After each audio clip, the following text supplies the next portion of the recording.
Hello everyone. आज का हमारा टॉपिक रहेगा ऑप्टिक्स। जैसे हम जानते हैं ऑप्टिक्स में हमारे पार्ट होते हैं ऑप्टिक्स के। First part is called ray optics. Starting जब हुई थी लाइट को मानने की, तब लाइट को हमने एक रे माना हुआ था। ठीक है, लाइट कैसे ट्रेवल करती है? लाइट एक रे के फॉर्म में ट्रेवल करती है। तो ज्यादातर हमारे जो फिनोमिनन है, रिफ्लेक्शन, रिफ्रैक्शन, सारे हमने लाइट को रे मान करके एक्सप्लेन कर दिए थे सारे। और वहां पे हमारा काम चल भी गया था, कोई इश्यू, कोई दिक्कत नहीं आई थी। जैसे मान लो कोई छोटी सी चींटी है, अब वो चींटी चलेगी भी सही, वो थोड़ा बहुत ऐसे अपने पाथ को चेंज करके चल सकती है। लेकिन अगर हम उसको दूर से देख रहे हैं तो मान सकते हैं कि ये ऑलमोस्ट क्या है, एक स्ट्रेट लाइन है। इससे जो हम 10th तक पढ़ते हैं ऑप्टिक्स में, वो हम रे ऑप्टिक्स ही पढ़ते हैं। तो हमारा काम रिफ्लेक्शन, रिफ्रैक्शन का, इनफैक्ट स्कैटरिंग वाला फिनोमेनन होता है, वो सब भी हमारा काम चल जाता है किससे? रे ऑप्टिक्स मान के। लेकिन बाद में कुछ ऐसे फिनोमिना आए, जैसे डिफ्रैक्शन, इंटरफेरेंस वगैरह, है ना, हाँ, पोलराइजेशन, ये सारे ऐसे आए, तो वहां पे रे ऑप्टिक्स को जब हमने अप्लाई करने की कोशिश करी तो हमारा काम नहीं निकला, हम समझा नहीं पाए। ये ऑप्टिक्स के दो पार्ट हो जाते हैं, एक part is called ray optics, second की हम बात करेंगे इज कॉल्ड वेव ऑप्टिक्स। और हालांकि बाद में कुछ ऐसा हुआ कि बनना पड़ा कि लाइट ना तो रे है ना वेव है, वो डुअल नेचर वाली बात जो आती है ना 7th यूनिट में, वहां से। तो अभी हम बेसिकली पहले रे ऑप्टिक्स में डील करेंगे। रे ऑप्टिक्स में, ठीक है ना, हम क्या अज्यूम करते हैं? We assume light, we assume that light travels straight line. ये रे ऑप्टिक्स का बेस होता है कि लाइट एक स्ट्रेट लाइन में ट्रेवल करेगी, बस इतना डिफरेंस है। कि वेव हम जानते हैं ना, वेव अलग चीज होती है। यहाँ पे हम इसके बेस पे क्या क्या एक्सप्लेन कर लेंगे। हम पहला पार्ट जो डील करते हैं वो करेंगे हम रिफ्लेक्शन, के बाद हम रिफ्रैक्शन की बात करेंगे, उन सब चीजों का। पहला जो हमारा टॉपिक रहेगा यहाँ पे वो रहेगा रिफ्लेक्शन।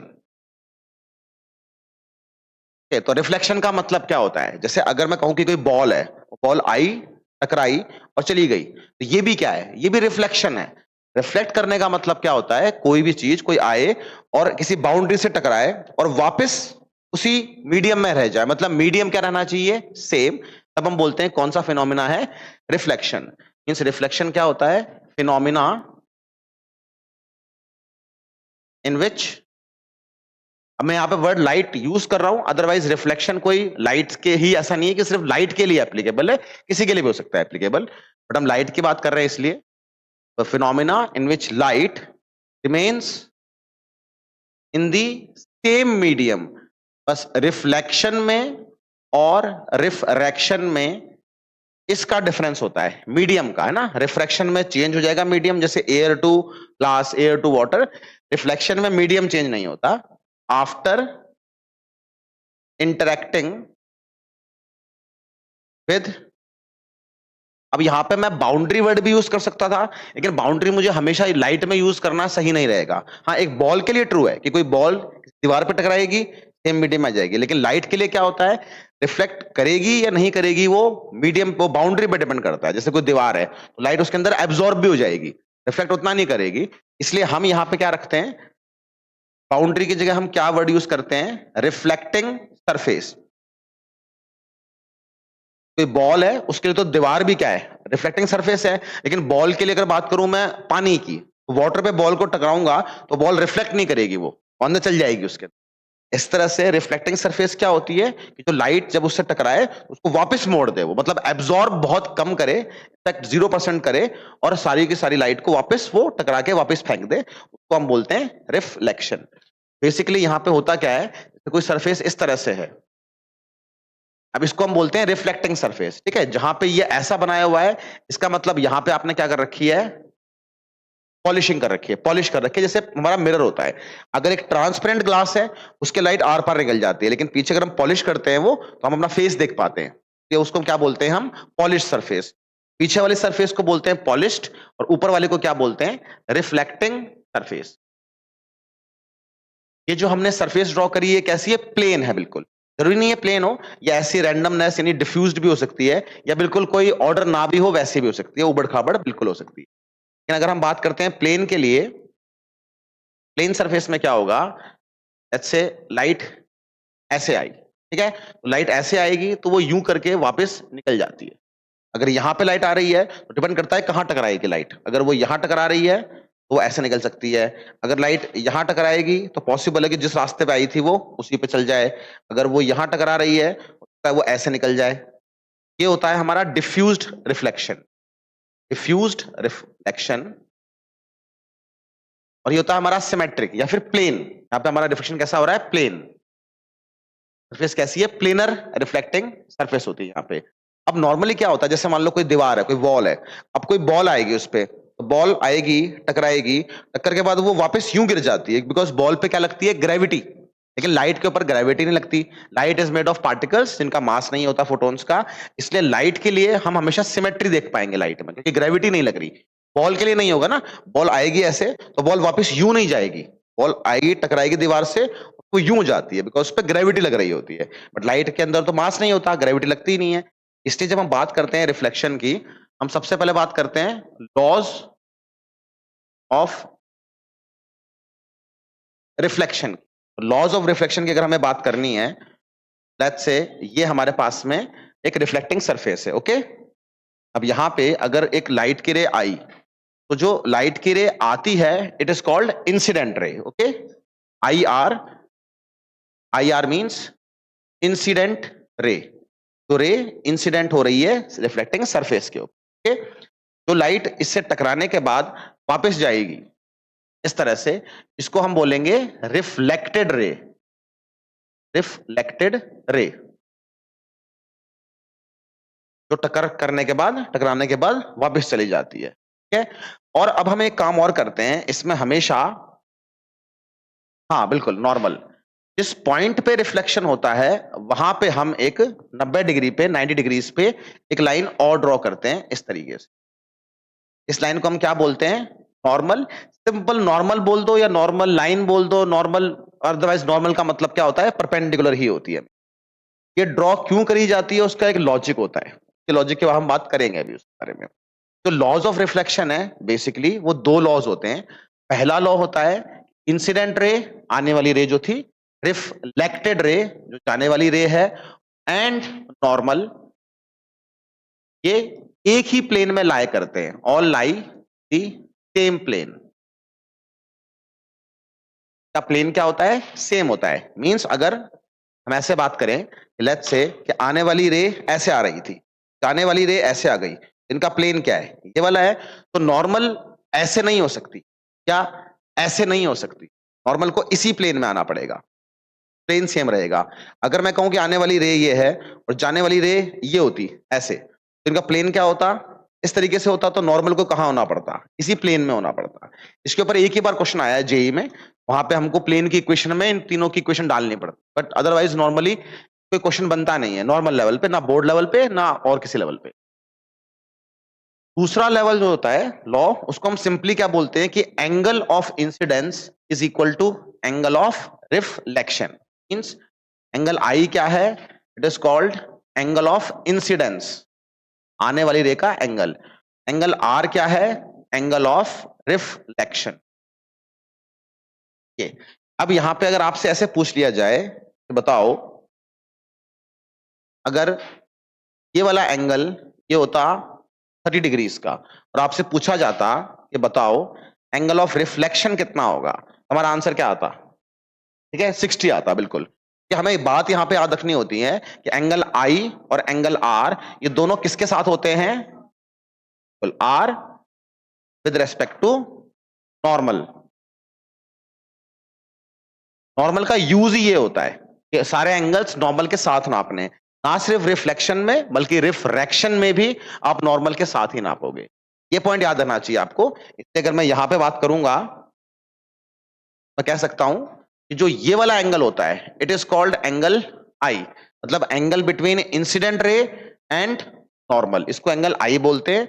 और रिफ्लेक्टेड रे और नॉर्मल के बीच का angle it is called angle are.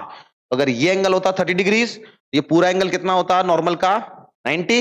ये 30 तो ये कितना होता? 60। तो दोनों का सम कितना है? 90। सेकंड लॉ क्या कहता है कि angle i is equal to angle r, क्योंकि सिमेट्री होती है, जितने एंगल पे आएगी नॉर्मल के रेस्पेक्ट में उतने में ही जाएगी।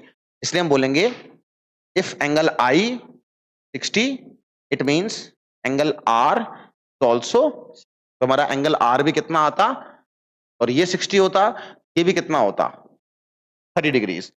वैसे तो ये भी इक्वल है, सिमेट्री यहां से भी है, सिमेट्री नॉर्मल के रेस्पेक्ट में भी है, सिमेट्री यहां के रेस्पेक्ट में भी है, बट एंगल आई और एंगल आर को नॉर्मल के रेस्पेक्ट में ही डिफाइन किया जाता है। तो ये वाला एंगल होता है, इसका नाम पता है क्या होता है?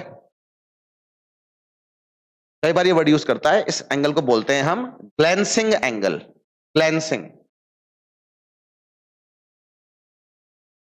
ग्लैंसिंग एंगल किसके रेस्पेक्ट में होता है? ये होता है हमारे पास में रिफ्लेक्टिंग सरफेस के रेस्पेक्ट में होता है। बेसिक सा काम तो हमारे पास यहाँ पे ये वाला होता है।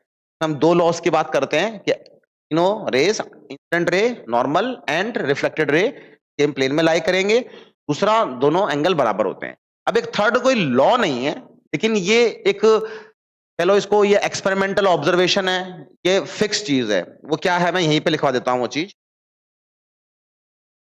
जो फ्रीक्वेंसी होती है लाइट की, अब मुझे यहां पे ये वर्ड यूज करना प्रॉपर नहीं है, क्योंकि अभी हम लाइट को क्या मान के चल रहे हैं? रे। जब रे मानते हैं तो फ्रीक्वेंसी की बात करते नहीं है, बट फिर भी आपको याद रखनी है चीज, ये बार बार पूछते हैं कई बार, आपको याद रखना है कि फ्रीक्वेंसी ऑफ लाइट ये हमेशा क्या रहती है? सेम। चाहे वो रिफ्लेक्शन हो, चाहे वो रिफ्रैक्शन हो, दोनों में ही लाइट की फ्रीक्वेंसी कभी चेंज नहीं हो, चाहे रिफ्लेक्शन हो चाहे वो रिफ्रैक्शन हो। और एक और बात होती है, तो लाइट का जो कलर होता है वो सिर्फ किस पे डिपेंड करता है? फ्रीक्वेंसी ओनली, ना वेवलेंथ पे, स्पीड ऑब्वियसली पे नहीं करता, सिर्फ और सिर्फ फ्रीक्वेंसी पे। तो आप ये बात बिल्कुल याद रख सकते हो, frequency and colour. Because colour जो होता है, कलर किस पे डिपेंड करता है? सिर्फ और सिर्फ फ्रीक्वेंसी। फ्रीक्वेंसी चेंज नहीं होगी, लाइट का कलर कभी भी चेंज नहीं होगा। ये इसका दूसरा लॉ हो जाता है, ठीक है। अब जब यहां पे हम बात करते हैं रिफ्लेक्शन की, तो सबसे पहले जो हम बात करते हैं वो किसकी करते हैं? एक प्लेन मिरर की बात करते हैं, ठीक है। ऑप्टिक्स में हमें करना यही है कि लाइट का बिहेवियर कैसे चेंज होता है जब वो किसी साथ इंटरेक्ट करती है। अब यहाँ पे कई मिसकंसेप्शन होते हैं कि लाइट का कलर कैसा होता है, कई बोलेंगे लाइट का कलर व्हाइट होता है, कई बोलेंगे लाइट का कलर विबग्योर वाले से होता है, बट नहीं, लाइट का कलर किसी ने नहीं देखा आज तक। तो हम विबग्योर की बात करते हैं, वॉयलेट वाला जो रेड तक होता है स्पेक्ट्रम, वो ह्यूमन ब्रेन के हिसाब से। ये और स्पीशीज है उसके लाइट का स्पेक्ट्रम दूसरा होता है। ये लाइट अगर इस रेंज की है एनर्जी के हिसाब से, तो हम तो इतना सा रेंज देख पाते हैं, लाइट को किसी ने नहीं देखा आज तक। बट हम लाइट की हेल्प से हम चीजों को देखते हैं, और वो कलर भी हमारे ब्रेन पे डिपेंड करता है।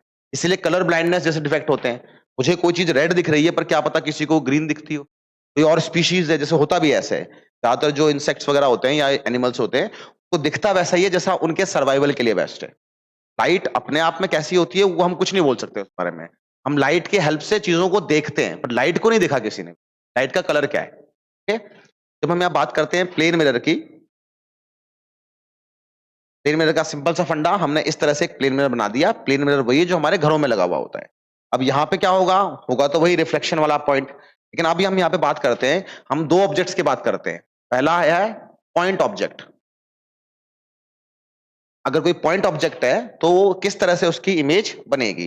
जैसे मान लिया जाए कि यहाँ पे कोई पॉइंट ऑब्जेक्ट कोई ऐसे रखा हुआ है ए। अब जब भी आपको इमेज बनानी है, इमेज फॉर्मेशन के लिए हमेशा याद रखना है, कम से कम दो रेज, एटलीस्ट टू रेज, या तो रियल में मीट करें या मीट करती हुई लगे हमें, ठीक है। और image formation, for image formation यानी इमेज के बनने के लिए एटलीस्ट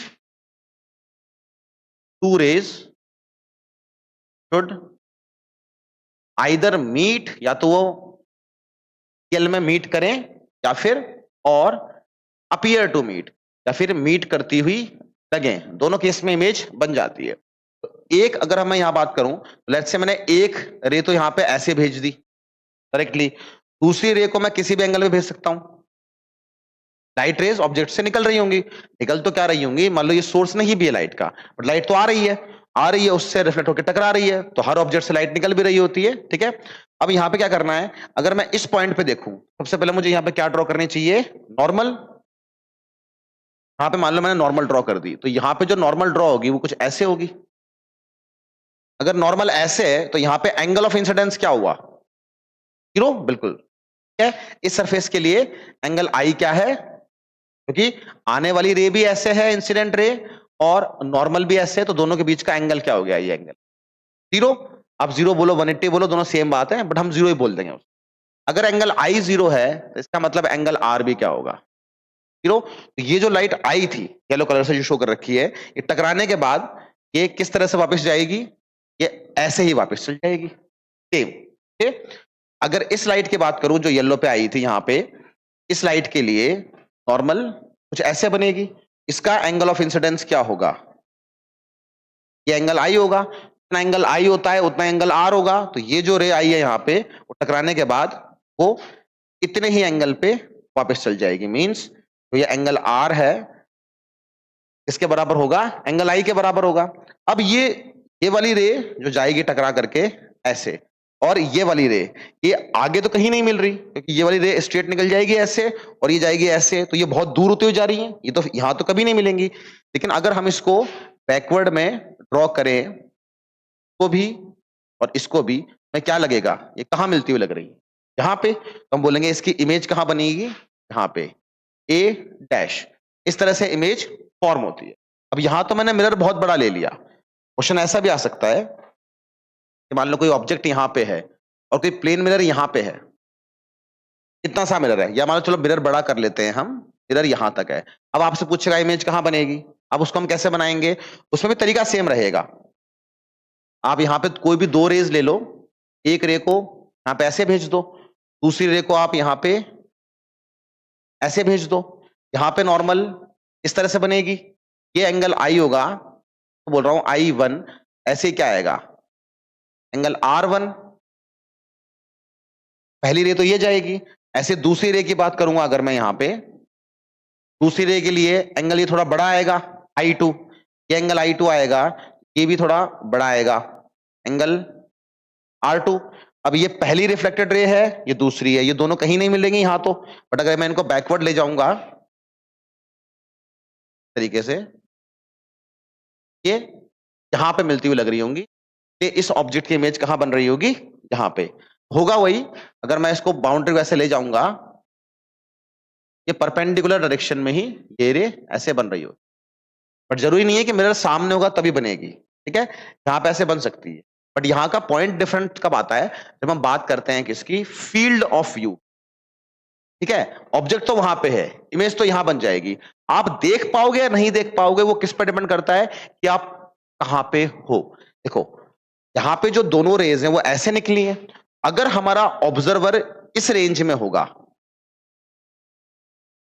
अगर यहां पे होगा तब तो वो देख पाएगा इमेज को, और अगर वो इसके अलावा यहां हुआ या यहां हुआ तो वो नहीं देख पाएगा, उसकी इमेज को नहीं देख पाएगा।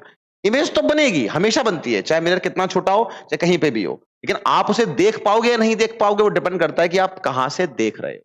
ये जो रेंज होती है, ये जो एंगल बनेगा या जो ये जो एरिया बनेगा, इसको हम क्या बोलते हैं, इसको हम बोलते हैं field of view. Field of view ये डिपेंड करता है कि ऑब्जर्वर कहां पे। कई बार सिमेट्री के हिसाब से क्वेश्चन ऐसा आ सकता है जहां पे आपसे ये पूछ लेगा कि इमेज तो बनेगी बट क्या आप देख पाओगे या नहीं देख पाओगे, आपको परफेक्ट एंगल वगैरह दे दिया जाए इसमें, तो आप फील्ड ऑफ व्यू से उसको निकाल सकते हो। हालांकि नीट लेवल तक और बोर्ड लेवल तक इन सब चीजों की बातें इतनी नहीं, लेकिन रियलिटी में ऐसी बातें बहुत सारी हो सकती है। यहाँ पे हमारे लिए दो चीज हमें करना मेन होता है, एक तो हमारे पास में, इनफैक्ट तीन चीजों की बात करते हैं हम। एक बहुत कॉमन सा मिसकंसेप्शन होता है, अगर हम देखें मान लो हम बोले height of man and mirror, इनके बारे में क्वेश्चन बहुत बनते हैं, कि हालांकि कोई बहुत बेसिक लेवल के एग्जाम्स में भी क्वेश्चन आ चुका है, ये पता होना चाहिए हमको। हम ऐसे बोले कि कोई इंसान है और वो 6 फुट का है आदमी, तो अगर मैं कहूं कि मिरर है 1 फुट का, क्या उसमें अपने आप को पूरा देख सकता है वो? नॉर्मली हमें क्या लगेगा कि देख सकता है, बस मिरर को दूर रखना पड़ेगा प्लेन मिरर को, बट ऐसा नहीं होता। एक आदमी अगर 6 फुट का है तो कम से कम 3 फुट का मिरर चाहिए ही चाहिए। अगर वो 3 फुट से कम का मिरर है तो वो खुद खुद की पूरी इमेज नहीं देख सकता, कोई और देख सकता है। आदमी अगर 6 फुट का है, मिरर 1 फुट का है, तो कोई और ऑब्जर्वर उस आदमी की उस मिरर में पूरी इमेज देख सकता है, लेकिन वो खुद जो 6 फुट का है वो 1 फुट के मिरर में, प्लेन मिरर में अपनी इमेज, प्लेन मिरर में, कर्व्ड की बात नहीं कर रहा मैं, ठीक है। तो तरीका क्या होता है, तो लेट्स से कोई आदमी को हम बनाए ऐसे, एक आदमी को आप ऐसे ड्रॉ कर लो एक बार को, या फिर इसको और हम इसको बस स्केल में रखते हैं। हम ऐसे मान लेते हैं कि कोई आदमी इस तरीके से ऐसे, यहां पे उसकी आईज है, यहाँ पे उसकी आईज हैं और यहाँ पे उसके टोज है या फिर लेग्स खत्म हो रहे हैं यहाँ पे। ठीक है, आदमी स्टार्ट कहां से हो रहा है, तो आदमी स्टार्ट हो रहा है इस पॉइंट ए से, गंजा आदमी है, बाल नहीं है उसके, बट यहां से स्टार्ट हो रहा है। ठीक है, और यहाँ पे वो एंड हो रहा है। अब पहले हम मान के चलते हैं कि एक प्रॉपर लेंथ का मिरर लगाया हुआ है हमने, पूरा लगाया हुआ है। अब हम देखेंगे कि रियलिटी में इस मिरर का कितना हिस्सा यूज हो रहा है, उसको अपनी पूरी इमेज देखने के। तो मान लो एक पॉइंट तो उसको देखना है ए, और एक पॉइंट देखना है उसको, अगर ये दोनों पॉइंट देख पा रहा है मिरर से वो, तब वो पूरा देख सकता है अपने आप को। अब देखना, यहां से अगर कोई लाइट की रे ये ए पॉइंट को कब देख पाएगा, जब यहां से कोई लाइट की रे जाए और इसके आईज पे आए, अभी इसको ये पॉइंट दिखेगा। तो अगर यहां से कोई लाइट की रे जाए ऐसे और फिर वो ऐसे आए, तब जाकर के इसकी आईज को ये पॉइंट ए दिखेगा। अगर कोई लाइट की रे यहां से यूं ऊपर गई, फिर तो वो टकरा के यूं निकल जाएगी, इसकी आईज पे तो आएगी ही नहीं। तो ये जो ऊपर का हिस्सा है मिरर का, ये हमारे लिए यूजलेस है। ठीक है, उसका कोई काम ही नहीं है। अगर लाइट की रे यूं गई तो वो यूं गई, इसकी आईज तक तो वो रे कभी नहीं पहुंचेगी ना। इसकी आईज तक अगर पॉइंट की पहुंचनी है, रेस ए पॉइंट की, वो कौन सी पहुंचेंगी, जब लाइट की रे यूं जा करके और इसकी आईज पे आ रही हो। और सेम ऐसे यहां के लिए बी पॉइंट के लिए क्या होगा, ये पॉइंट बी की इमेज कब देख पाएगा, जब लाइट की रे यहां से जाए और इसके आईज पे आए, तभी ये पॉइंट बी यानी कि अपने लेग्स को देख पाएगा, इस तरीके से। अब अगर हम मान लेते हैं कि आदमी की जो टोटल हाइट है वो क्या है, मानता हूं कि ए और बी के बीच का डिस्टेंस क्या ले लेते हैं हम, एक्स ले लेते हैं, और आई से उसके लेग्स की हाइट क्या ले लेते हैं हम, वाई।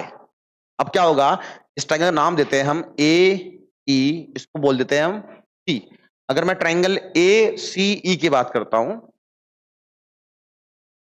बड़ा बना लेते हैं इसको, ए और ई ऐसे, ये डिस्टेंस कितना है, एक्स है। अब जो नॉर्मल बनेगी, नॉर्मल कैसे बनेगी, यहां से इस तरह से बनेगी नॉर्मल, यहां से ऐसे बनेगी। तो अगर मुझे ये हाइट निकालनी है, तो by symmetry this angle i is equal to this angle r, दोनों एंगल सेम है, दोनों ट्राइंगल्स क्या है, कॉन्ग्रुएंट हो गए, बिकॉज दोनों के लिए ये एंगल 90, ये एंगल 90, ये कॉमन है दोनों में, और ये वाली रे हाइपोटेन्यूज ये भी सेम लेंथ की होगी, सिमेट्री होती है, by RHS. Actually point E ये वाला है, का नाम कुछ और दे सकते हैं हम यहाँ पे, अभी एक बार को ए सी ई तो यही है।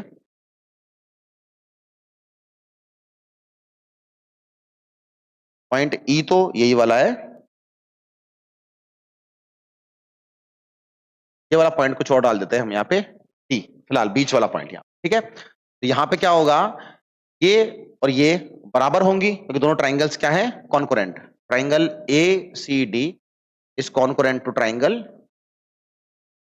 ये दोनों साइड बराबर हो गई। टोटल लेंथ कितनी है, एक्स, तो ये वाली हाइट कितनी आएगी, उसकी हाफ यानी कि x/2। तो डी ई कितना आया, x/2। ये वाली हाइट कितनी आई, x/2। और सेम वे में हम यहां कर सकते हैं। अब ये टोटल हाइट कितनी है, y, फिर से बोलूंगा ये ट्राइंगल यहां से यहां तक का, और ये ट्राइंगल क्या है, सिमेट्रिक। अगर ये हाइट y है, ये हाइट कितनी आएगी हमारे पास में, यहां से यहां तक की हाइट, ये y/2 यहां पे, और ये y/2 यहां पर। अब ये यहां पे मैंने बहुत छोटा बना दिया, इसे दिख नहीं रहा, बट रियलिटी में ये ऐसे है। तब यहाँ पे ये हाइट है y/2, और ये जो छोटी सी हाइट आएगी, ये हाइट कितनी आएगी, x/2। तो रियलिटी में मिरर का सिर्फ इतना ही हिस्सा है तो उसकी पूरी इमेज बना रहा है, बाकी हिस्सा है भले ही, लेकिन वो हमारा कोई यूज नहीं आ रहा। जैसे कोई लाइट के लिए यहां से गई है तो वो आइस पे नहीं पहुंचेगी, या नीचे जाएगी वो भी आइस पे नहीं पहुंचेगी। हमारे लिए मेन क्या है, उसके हेड और उसके लेग से जो लाइट की रे आ रही है वो कहां पहुंचनी चाहिए, आइस पे। यानी कि अगर आदमी की हाइट कितनी थी, हाइट ऑफ मैन ये कितनी आई थी, ये थी x+y, और जो मिरर की हाइट आई है वो कितनी आई है, ऊपर x/2 और नीचे कितनी आ रही है, y/2। हाइट ऑफ मिरर कितनी आ रही है, x+y/2। ये हम क्या बोल सकते हैं कि अगर आदमी की हाइट h है, if height of man is h, then minimum height of required mirror to see himself completely, वो खुद को कंप्लीटली देख सके। तो हाइट कितनी होती है? h बाय हाफ हाइट का मिरर होना चाहिए। 6 फुट के बंदे के लिए कितनी हाइट चाहिए मिरर की? At least h by 2। इसी पे बेस्ड एक और चीज होती है, इसको आप खुद से ट्राई कर सकते हैं, सेम हमें सिमेट्री बना करके उसको करना होता है। इसमें क्या है, ऐसे बोलेगा कि कोई इंसान है, ऐसे इंसान की हाइट है मान लो h, और उसके पीछे, अब इंसान की हाइट यहां मैटर नहीं करती इतनी, यहाँ पे एक वॉल है, ठीक है, आदमी की हाइट को भूल जाओ, यहाँ पे वॉल की हाइट कितनी है? h है। अच्छा, आदमी बीच से गायब हो गया, और ले आते हैं, ठीक है। अब इसके पीछे एक वॉल है, सामने एक मिरर लगाया हुआ है, ठीक है। अगर ये आदमी अपने पीछे वाले वॉल की पूरी इमेज देखना चाहता है, उसको मिरर की हाइट कितनी चाहिए होती? वहां पे आता है answer h/3, h/3। Same proof होता है, ट्राई कर सकते हो उसको घर पे, ठीक है ना। तो इसको मिनिमम मिरर की कितनी हाइट चाहिए आपको? मिनिमम मिरर्स हाइट कितनी रिक्वायर्ड होती है? h/3। मतलब एक आदमी चाहे 4 फुट का, उससे फर्क नहीं पड़ता, अगर पीछे दीवार है उसके 10 फुट की और सामने मिरर लगा है, कम से कम मिरर कितने हाइट का चाहिए? 10/3, h/3 हाइट का। मतलब अगर इसकी हाइट होती है, मिरर वॉल की हाइट होती है 12 फुट, तो कितना मिरर चाहिए उसको? कम से कम 4 फुट का, तब वो अपनी पीछे वाली वॉल को पूरा देख पाएगा। करना यहाँ पे भी वही है, अगर प्रूव करना चाहोगे, करना यहाँ पे तरीका वही है। ये वॉल के 2 पॉइंट हो गए, ए और बी, और यहाँ पे इसके आईज होंगी। कब काम आएगा? जब एक रे तो यहां से जाएगी तो इसके आईज पे ऐसे आएगी, और एक रे यहां से जाएगी, उस हिसाब से ये हाइट निकालनी होती है मिरर का, इतना हिस्सा। बट ये बड़े इजीली प्रूव हो जाएगा, जैसे हमने पहले वाला कराया वैसे ही है, बट डायरेक्टली स्टेटमेंट में यूज करते हैं, प्रूव तो ऑब्वियसली नहीं कराते कंपटीशन, बट ये फॉर्मूला पता होना चाहिए। इसके अलावा एक और चीज पूछता जाती है, क्या पूछता है? If plane mirror is rotated,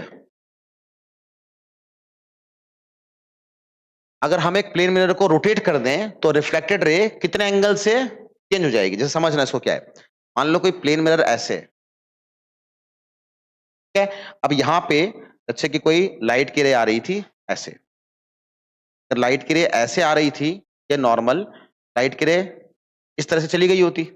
अब अगर मैं कहूं कि मैंने इस मिरर को अगर रोटेट कर दिया होता, चाहे ऐसे और चाहे ऐसे, तो रिफ्लेक्टेड रे कितने एंगल से टर्न कर जाएगी, ये पूछते हैं, ठीक है। If plane mirror is rotated by angle theta,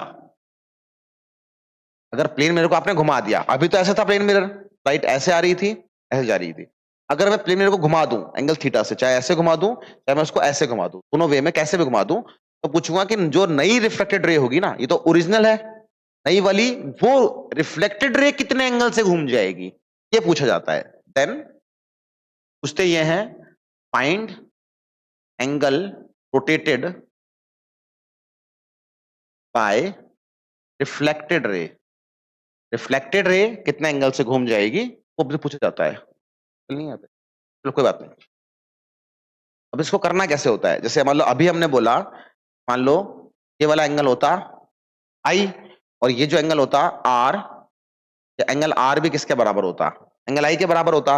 अगर इस प्लेन मिरर को मैंने घुमा दिया, जैसे मैंने थीटा एंगल से तो घुमा देता हूं, प्लेन मिरर को मैंने ऐसे कर दिया, इस तरीके से कर दिया, मतलब ये जो एंगल आया, वो एंगल कितना आया? थीटा। अब देखना क्या होगा, तो आने वाली रे है वो तो सेम है, तो कोई बदलाव नहीं हुआ, लेकिन तो नई पुरानी वाली नॉर्मल क्या थी? ये थी। नई वाली नॉर्मल क्या आएगी? क्या आएगी? N dash. अब नई वाली नॉर्मल के साथ इसका एंगल क्या हो जाएगा? अब नई वाली नॉर्मल के साथ इसका एंगल ऑफ इंसिडेंस ये वाला एंगल हो जाएगा, ठीक है ना। एंगल चेंज हो चुका है, प्लेन मिरर तो पहले ऐसे था, तो ये रे इंसिडेंट ऐसे आ रही थी, हम नॉर्मल के साथ लेंगे ना, प्लेन मिरर ये रहा, इसकी नॉर्मल नई वाली ये है, पुरानी वाली नॉर्मल तो ये थी, नई वाली नॉर्मल तो ये है। इंसिडेंट रे में तो कोई चेंज नहीं हुआ, ये तो जैसे आ रही थी वैसे आ रही है, बट चेंज क्या हो जाएगा? Angle of incidence, angle of incidence change होगा तो नई एंगल ऑफ रिफ्लेक्शन भी चेंज हो जाएगा। जैसे अभी तो जो आने वाली रे थे वो तो यही रहेगी, लेकिन अब जो नई रिफ्लेक्टेड रे होगी कैसे हो जाएगी? कलर हम दूसरा ले लेते हैं यहाँ पे एक बार,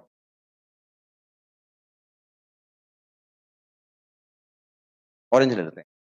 तो इंसिडेंट रे तो यही रहेगी, अब नॉर्मल ये हो गई है तो नई वाली रिफ्लेक्टेड रे क्या हो जाएगी? तो ये हो जाएगी आर डैश। अब हमें निकालना है कि ये एंगल कितना होगा इन दोनों के, तो कैसे निकाल सकते हैं हम, देखना है यहाँ पे। अगर ये वाला एंगल थीटा था, ये वाला एंगल अगर थीटा है तो ये वाला एंगल भी कितना होगा? थीटा होगा। अब यहाँ पे एक बात और देखना, ये एंगल, ये पहले वाला एंगल ये कितना था? ये एंगल था 90 डिग्रीज, ये एंगल थीटा, ये एंगल आई, ये एंगल कितना होगा? बिल्कुल, क्योंकि ये एंगल प्लस ये एंगल प्लस ये एंगल तीनों का सम कितना होता? 90 होता। हम पहले मान लेते हैं कि एंगल कितना होता है पाई, यानी कि theta plus phi plus i is equal to 90 degrees. यहां से फाई की वैल्यू क्या आएगी? हालांकि फाई की हमें जरूरत नहीं पड़ेगी, बट फिर भी निकालना हो तो हम निकाल सकते हैं इस तरह से। और अब देखो, ये प्लेन मिरर घुमा है बाय एंगल थीटा, तो ये नॉर्मल भी कितना एंगल घूमी होगी? थीटा, ऑब्वियस सी बात है ना, पहले ऐसे थी नॉर्मल, अब जब मिरर घूम गया थीटा से तो नॉर्मल भी कितना घूमेगी? थीटा। कितना घूम गई है देखो, है ना, थीटा के साथ घुमा है ना हाँ। तो अब नया एंगल ऑफ इंसिडेंस क्या आएगा? एंगल आई डैश क्या होगा? एंगल आई डैश क्या होगा? नई नॉर्मल ये है, आने वाली रे यही है, तो एंगल ऑफ इंसिडेंस नया वाला ये वाला होगा। देखो यहां से लेकर के ये क्या है हमारे पास में? नया एंगल ऑफ इंसिडेंस। तो मैंने बस निकलवा दिया, हालांकि फाई की कोई जरूरत नहीं थी, बट कोई क्वेश्चन आ जाए इसलिए फाई कर सकते हैं। हमें इतना डिटेल में नहीं जाना था, हमें आने वाली रे ये है, नई नॉर्मल ये है, तो ये एंगल कितना होगा? तो ये एंगल तो आई था ही सही, और ये एंगल कितना हो गया? थीटा। तो हमारा एंगल ऑफ इंसिडेंस कितना हो गया? Angle i plus angle theta. Same ऐसे हमारी जो नई रिफ्लेक्टेड रे है उसका क्या होगा? के लिए नया एंगल ऑफ रिफ्लेक्शन वो ये आएगा, angle r dash. Angle r dash कितना आएगा? वो भी किसके बराबर आएगा? Angle i plus theta, because angle i is equal to angle r होता है यहां पे। अब हमें निकालना क्या है? हमें तो ये एंगल निकालना है जी, एंगल अल्फा, ये रिफ्लेक्टेड रे कितने एंगल से घूमी है, यही निकालना था। अब ये एंगल हम कैसे निकाल सकते हैं? हमें ये पूरा एंगल पता है, हमें ये एंगल निकालना है, ठीक है। उसके लिए हमें क्या चाहिए? हमें इस एंगल को क्या करना पड़ेगा? माइनस। अब ये वाला एंगल कितना होगा? ये वाला एंगल, ये वाला एंगल, हमें पूरा एंगल पता लग गया, एंगल आर डैश 90 नहीं थोड़ा लेंगे उसको, ये एंगल 90 थोड़ा है, 90 तो ये वाला एंगल होगा ना, ये वाला एंगल 90 है, तो ये वाला एंगल कितना होगा वो निकालना है। देखो उसको आराम से, डायग्राम हौच-पौच हो गया है वैसे, हाँ कई सारे वो लेने पड़े इसमें, बट तरीका यही होता है इसका। ये वाला एंगल, अब ये वाला एंगल कितना आएगा? इसलिए हमें चाहिए ये वाला एंगल, ये एंगल अगर निकल गया तो हमारा काम हो जाएगा।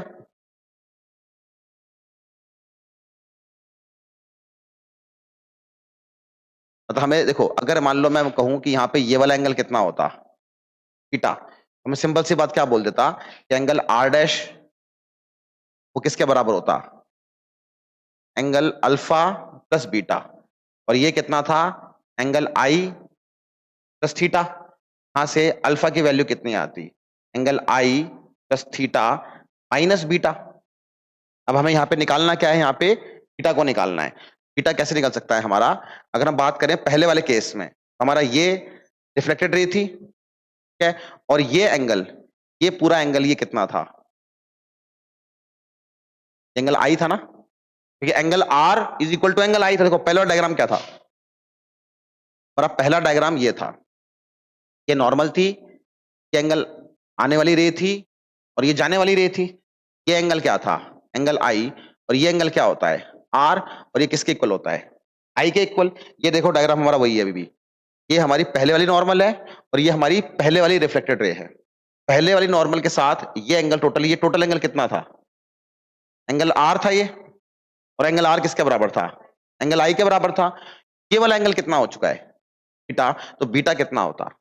आई माइनस थी, है ना। दोबारा से ड्रॉ करूं इसको, यहाँ पे ये था ना, हमने कहा था कि मिरर रोटेट करा है बाय थीटा, का मतलब नई वाली नॉर्मल वो ये आई थी एन डैश, तो ये घुमा था मिरर थीटा से, तो ये एंगल भी कितना आया था थीटा, टोटल एंगल कितना था आई, इस जो एंगल बीटा बोला है हमने, ये बीटा एंगल क्या होता आई माइनस, अब इसको अब यहां रख दो, हमारे पास में अल्फा कितना आता आई प्लस थीटा माइनस आई माइनस थीटा, अगर मैं यहां से एंगल अल्फा निकालता, एंगल अल्फा कितना आता आई प्लस थीटा माइनस आई माइनस थीटा, आई प्लस थीटा माइनस आई प्लस थीटा, तो कितना आता 2 थीटा। तरीके से तो हम क्या बोलते हैं कि अगर प्लेन मिरर आपने कितना घुमा दिया थीटा, तो रिफ्लेक्टेड रे कितने एंगल से घूम जाती है 2 थीटा से, तो ये बहुत कॉमन सा स्टेटमेंट होता है। आप बोलोगे रिफ्लेक्टेड रे रोटेट्स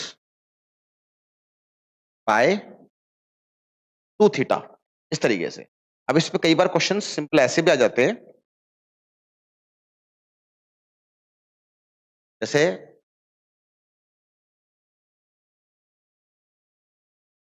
या अदरवाइज बिना रोटेशन के बात करें अगर हम, तो ऐसे दे दिया जाए, ये दोनों मिरर है, ये 90 डिग्री पे, यहां से एक रे आ रही है, ठीक है, और इसका एंगल दे दिया मान लो आपको 30 डिग्री, पूछेगा इस सरफेस से जब रे जाएगी का एंगल ऑफ रिफ्लेक्शन कितना होगा, वो कैसे निकाल सकते हैं हम, हमें ज्योमेट्री आनी चाहिए, सिमेट्री आनी चाहिए, ट्रायंगल्स को बनाना आना चाहिए, तो ये काम हमारे से सारे हो सकते हैं, बस सारे काम करते जाओ, सिमेट्री में ड्रॉ करते जाओ, काम हो जाएगा आपका।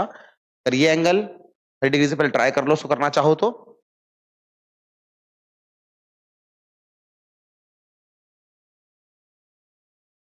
ये एंगल निकालना है, ठीक है, एंगल आर को निकालने की रिक्वायरमेंट है, ट्राई कर सकते हो।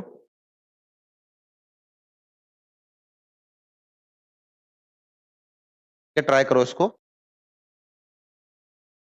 सबको ध्यान रखना है किसका, एक ज्योमेट्री का, कि किस तरह से ड्रॉ करने हैं, एंगल आई और एंगल आर वो इक्वल होने चाहिए, हम रोटेशन वाली बात भी कर सकते हैं, ठीक है, देखते हैं अभी इसको,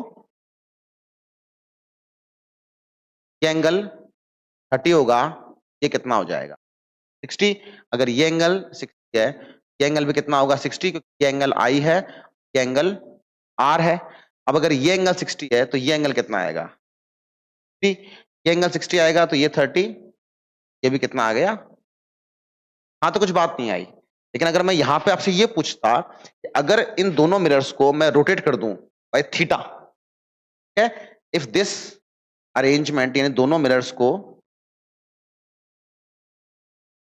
इज रोटेटेड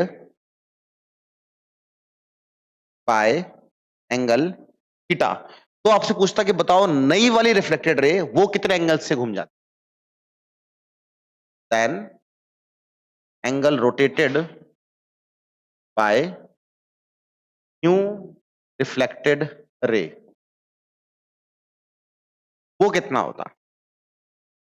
अब देखना क्या होगा, जब थीटा से घुमा रहा हूं तो ये वाला भी थीटा से घूमेगा और ये वाला भी घूमेगा, है ना, दोनों घूमेंगे, तब इनिशियली वो ऐसे होते हैं और फाइनली दोनों मिरर्स ऐसे होते, ये वाला मिरर भी कितना घूम गया होता बाय थीटा, और ये वाला भी कितना घूम गया होता थीटा, तो अगर ये वाला मिरर घुमा होता थीटा, यहां से जो ये रे गई है ये कितने से घूमती 2 थीटा से, इसके अंदर कितना चेंज आ जाता 2 थीटा, और फिर जब ये रे यहाँ पे आती तो ये वाला भी कितना घूम चुका है 2 थीटा, ये वाली भी कितनी घूमती 2 थीटा, तो नेट कितना घूम जाती 4 थीटा, बिल्कुल 2 थीटा, तो इसकी वजह से घूमती वो, और यहाँ पे जब आती तो ये रे भी घूम चुकी है, मतलब ये मिरर भी घूम चुका है बाय थीटा, तो वो भी कितने की घूमती 2 थीटा, यानी कि टोटल डिफ्लेक्शन कितना आता 2 थीटा प्लस 2 थीटा, यानी कि 4 थीटा, इस तरीके से। फिर एक यहाँ पे और पूछता है नंबर ऑफ इमेजेस, कितनी इमेजेस बनती हैं किसी ऑब्जेक्ट की अगर 2 मिरर्स हों और 2 प्लेन मिरर,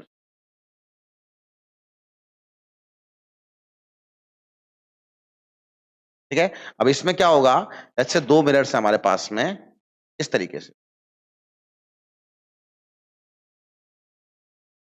2 प्लेन मिरर्स हैं एंगल थीटा पे, और यहाँ पे कोई ऑब्जेक्ट रखा हुआ है ओ, ये इमेजेस कितनी बनेंगी, अब ये बात तो सही है कि 1 से ज्यादा बनेंगी, तो देखो क्या होगा, यहाँ पे एक रे जाएगी, इमेज यहाँ बनेगी, ऐसे ही एक इमेज ये बनाएगा तो दो तो बनेंगी। पर कई बार क्या होगा, जैसे इसकी इमेज यहाँ बन गई, लेट्स से O1, तो ये O1 तो ये मिरर है, ये इसकी इमेज फिर बनाएगा नीचे, और ऐसे ये इसके बनाएगा, तो मल्टीपल इमेज बनती हैं। तो जो दुकान होती है नाई की या बार्बर शॉप होती है, वहां पे दो मिरर लगे होते हैं, एक सामने एक पीछे लगा होता है, तो हमें अपनी कितनी इमेज दिखती है, इनफाइनाइट इमेज दिखती है। एक बार फेस ऐसे, एक बार फेस पीछे, तरह से इनफाइनाइट इमेज बनती है। हर कॉम्बिनेशन में इमेजेस मल्टीपल फॉर्म होती है। तो निकालने का तरीका क्या होता है, आप सबसे पहले एक वैल्यू निकाल लो, एम। एम का फॉर्मूला क्या होता है निकालने का, 60 अपॉन थीटा। अब m आपने एक बार निकाल लिया, उसके बाद आपको देखना है कि m ऑड है या इवन है। और अभी जब हम बात कर रहे हैं इस केस की, इस केस में जो ऑब्जेक्ट है वो की लाइन ऑफ सिमेट्री यानी कि एंगल बाइसेक्टर पे नहीं रखा हुआ, ठीक है ना। Object is not placed on angle bisector, मतलब सिमेट्रिकली नहीं रखा। ऐसा नहीं रखा है कि दोनों की जो एंगल बीच में होता θ/2 उस लाइन पे नहीं रखा, नॉर्मली कहीं पे भी रखा हो बट उस लाइन पे नहीं रखा अभी। तो कितना आएगा, अगर m ऑड है तो n यानी कि नंबर ऑफ इमेजेस कितनी आएंगी, वो m के बराबर ही आती है। और अगर m इवन है तो नंबर ऑफ इमेजेस कितनी आएंगी, m-1। यानी कि आप सिंपल बात याद रख सकते हो कि नंबर ऑफ इमेजेस कितनी आएंगी, ऑड ही आनी है। अगर m ऑड आया तब तो इमेजेस ऑड ही आ रही हैं, अगर m इवन आ गया तो आपने उसमें से कम कर दिया, यानी कि आपकी नंबर ऑफ इमेजेस हमेशा क्या आएंगी, इस केस में ऑड आएंगी। फॉर एग्जाम्पल अगर थीटा होता 60 डिग्रीज, ठीक है, तो कितनी इमेजेस बनती, हम निकालते हैं m कितना होता बाय 60 यानी कितना होता 6, और m क्या आ गया, इवन। इवन आ गया, हाँ, तो नंबर ऑफ इमेजेस कितनी आएंगी 5। और अगर मान लो आपका एंगल कितना होता 120 होता, तो आपके पास में m की वैल्यू कितनी आती, अपॉन 120। तो नंबर ऑफ इमेजेस कितनी होती, m के बराबर ही होती, ठीक। और अगर आपका ऑब्जेक्ट रखा होता एंगल बाइसेक्टर पे,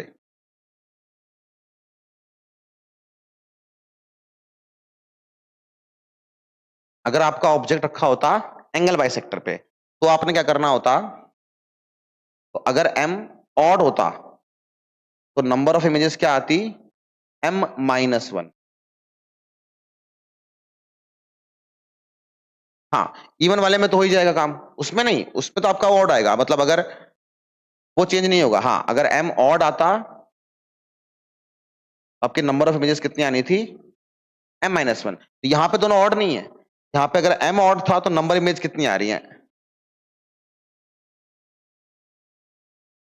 तो जो बन रही थी, सॉरी ऑड पे नहीं, ये इवन है, सॉरी। हाँ, ऑड के लिए तो हमने कर लिया m-1, अगर इवन थी तो कितनी आ रही थी पहले m-1, तो उतना ही रखना है, चेंज ही नहीं करना, ठीक है।